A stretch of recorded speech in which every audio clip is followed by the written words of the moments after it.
Engagé dans l'opération Harmattan en Libye, dès les premières heures du conflit, depuis la base aérienne de Nancy, l'escadron de chasse 3-3 Ardennes a effectué 336 missions permettant du corps au large de la République de Côte d'Ivoire et a ensuite servi de... Безусловно, Франция в этом отношении показывает пример многим странам, в частности и России, и всему бывшему Советскому Союзу, как надо относиться к своей истории. В Первой мировой войне Россия потеряла 3 миллиона жизней.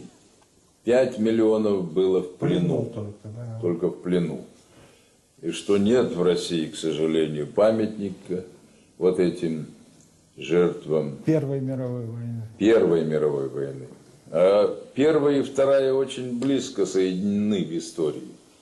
Поэтому, безусловно, вот опыт Франции, который помнит день перемирия с германскими войсками в Первой мировой войне и отмечает так пышно и торжественно, вот, этот опыт должен быть примером и великим державам.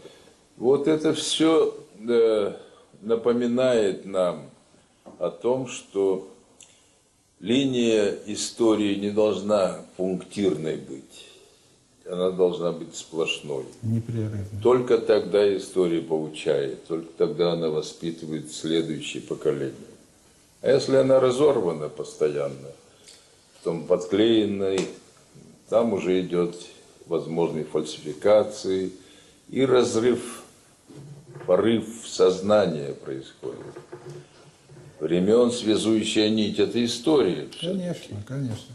Я хочу добавить к этому, что по качеству, по стилю, даже по жанру ритуалов таких можно судить о степени исторического достоинства той или иной нации.